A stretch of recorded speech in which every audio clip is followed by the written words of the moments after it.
Jadi bagi kita yang para istri-istri yang mendapatkan suami yang tidak tampan, jadi tetap harus bersyukur ya Ustaz ya. Karena seseorang itu dinilai, mulianya seseorang itu dinilai bukan dari gantengnya, bukan dari tampannya, bukan dari kekayaannya, tetapi dari takwanya ya. Bagaimana kedekatannya kepada Allah, dan dengan kedekatannya kepada Allah maka dia akan menjadi suami yang baik gitu kepada istri dan anak-anaknya. Tapi yang paling muflis itu mungkin misalnya udah nggak tampan tapi jauh pula dari agama. Ini bahaya, ini merugi sekali seorang istri. Maka oleh sebab itu Rasulullah mengatakan nikahi perempuan karena 4 hal. Berarti laki-laki Bagi juga ya?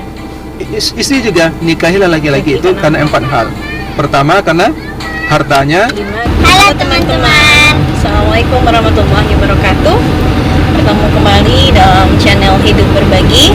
Hari ini insya Allah kita akan berbagi satu materi baru dengan Uda, Ustadz Dede Afdal Al-Azhari.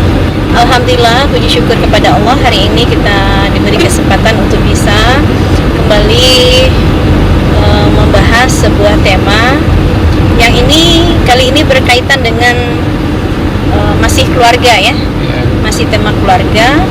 Nanti bagaimana kalau seandainya kita mendapatkan suami yang tidak tampan atau yang tidak gagah? Bahaya sekali pembahasannya, luar biasa karena tidak semua orang gagah di atas dunia ini ya. Tapi kalau gagah tuh relatif. Iya, tergantung orang yang mandangnya. Tapi kalau disebarkan angket maka orang bisa menilai 50, nilainya 70, 80 gitu. Oh, jadi kalau suami kita nggak usah aja disebarin angket, biar kita yang menilai ganteng atau tidaknya kan, karena kita yang memakainya sendiri.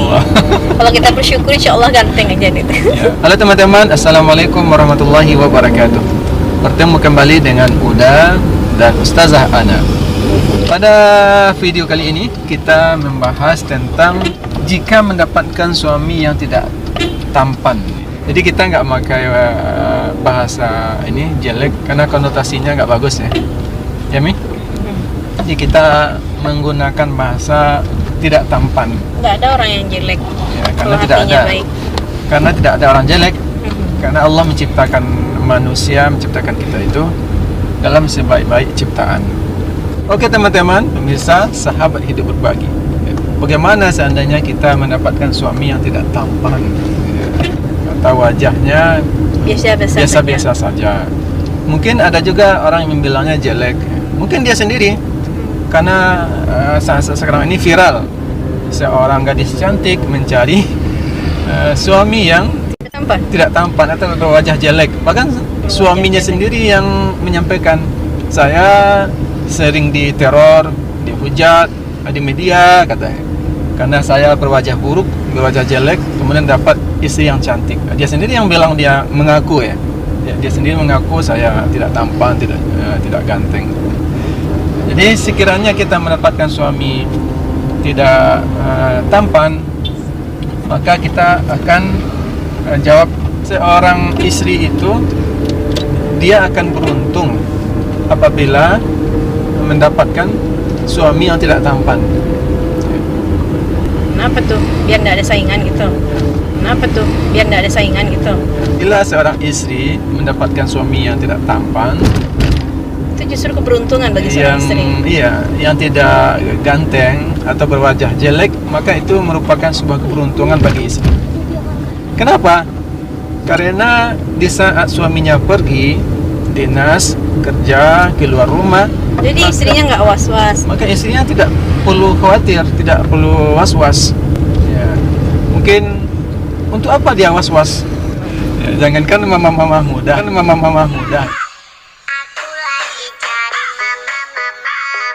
ya. Nenek-nenek pun kadang nggak mau nengoknya, lihatnya. Jadi untuk apa dia khawatir?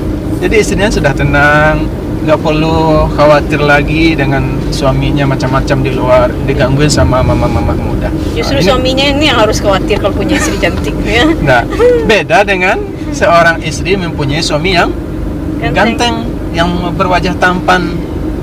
Kenapa? Khawatir dia digangguin sama mama-mama muda.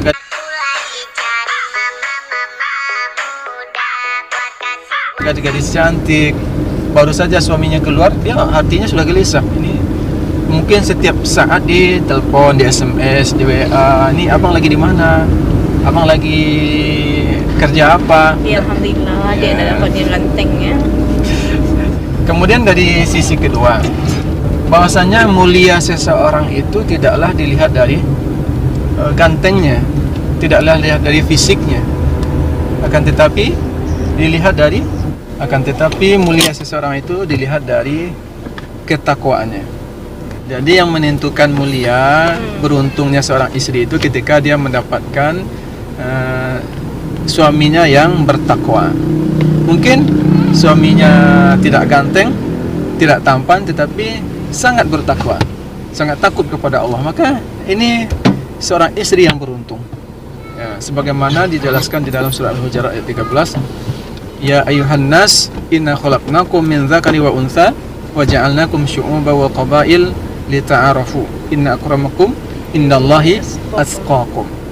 Wahai manusia, sesungguhnya aku ciptakan kamu bersuku-suku, berbangsa-bangsa, itu supaya kamu saling kenal mengenal. Dan sesungguhnya orang yang paling mulia di antara kamu itu adalah orang yang bertakwa. Suatu hari Rasulullah ditanya juga, ayun nas akram, siapa manusia yang paling mulia? Ya, kemudian Rasulullah menjawab, akramuhum indallah atqahum.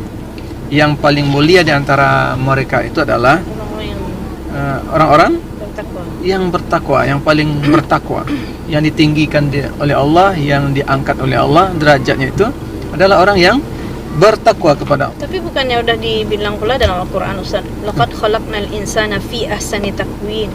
Iya. Dalam bentuk yang sebaik-baik bentuk kan. Kalau gantengnya manusia atau tidak tampan itu masih terganteng itu kalau dibandingkan dengan makhluk-makhluk Allah yang lain. Oh iya, jelas. Karena bagaimanapun keadaannya, dia sudah makhluk yang sempurna, diciptakan oleh sempurna, punya mata, punya hidung, punya tangan.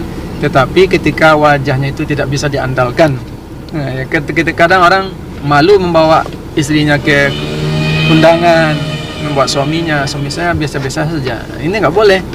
Karena yang membuat suami kita mulia itu bukan karena wajahnya, bukan karena fisiknya, keturunan orang kaya dan sebagainya, tetapi yang membuat dia mulia itu adalah ketakwaannya.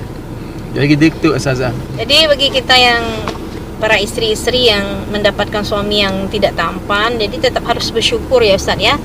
Karena seseorang itu dinilai, mulianya seseorang itu dinilai bukan dari gantengnya, bukan dari tampannya, bukan dari kekayaannya, tetapi dari takwanya ya. Bagaimana kedekatannya kepada Allah, dan dengan kedekatannya kepada Allah, maka dia akan menjadi suami yang baik gitu kepada istri dan anak-anaknya. Ya Ustaz. Kemudian ada lagi hadis Nabi, kata Nabi, khiyarukum fil jahiliyah, khiyarukum fil Islam. Allah sebaik-baik kalian pada masa jahiliyah, maka ketika dia masuk Islam juga menjadi orang yang terbaik ketika dia bertakwa, mengerti dengan agama. Jadi teman-teman pemirsa sahabat hidup berbagi, mungkin itu video kita pada kesempatan kali ini, bahwasanya apabila seseorang mendapat suami yang tidak tampan, maka ini bisa dilihat dari dua sisi tadi. Pertama, seorang istri mestilah bersyukur, dia tidak perlu was-was, tak perlu cemas dengan dimanapun suaminya, bagaimanapun keadaan suaminya, tidak takut digoda oleh pelakor, oleh mamah-mamah muda. Untuk apa dia takut? Mungkin ketika bertemu, mungkin mamah mudanya nggak mau nengok. Ya, ini alhamdulillah suami kita aman. Ya, kita beda dengan suami tampan. Mungkin lewat saja, mungkin semua orang sudah melirik, ya. Seperti Nabi Yusuf alaihissalam, sampai wanita itu sampai membelah tangannya, melukai tangannya karena nggak sadar melihat ketampanan Nabi Yusuf. Jadi ketika dapat suami ganteng, mungkin di tempat kerjanya sering diganggu orang, kemudian dilirik orang, dicandai orang, ya. Jadi gitu. Istrinya sering khawatir gitu. Istrinya sering khawatir. Jadi ketika dapat suami biasa-biasa aja, nggak perlu khawatir. Kemudian yang kedua, mulia suami itu jangan dilihat dari wajahnya, dari kedudukannya. Mungkin dia rakyat biasa, dia tidak pemimpin, ya. Kemudian dia juga tidak keturunan orang kaya, dan wajahnya mungkin di bawahnya biasa-biasa saja, tetapi Allah muliakan dia. Yang paling mulia di antara kalian itu adalah yang paling bertakwa. beruntung bagi seorang istri yang memiliki suami tampan, kemudian bertakwa. Ya. Itu double dapat berarti ya. Double dapatnya bagi seorang istri.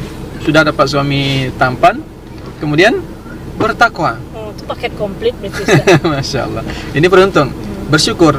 Tapi beruntung juga bagi seorang istri dapat suami yang tidak tampan, bertakwa. Suami tidak tampan, tetapi dia bertakwa kepada Allah. Tapi yang paling muflis itu mungkin Ustaz ya, udah nggak tampan tapi jauh pula dari agama. Ini bahaya. Ini merugi sekali seorang istri. Maka oleh sebab itu Rasulullah mengatakan nikahi perempuan karena 4 hal. Berarti laki-laki Bagi juga ya? istri juga nikahilah laki-laki itu karena 4 hal. Pertama karena hartanya, lima liha.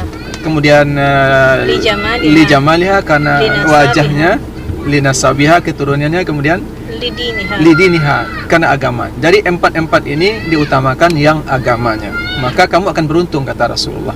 Ya, mungkin ini kalau ada keempat-empatnya berarti memang paket komplit banget ya Ustaz ya.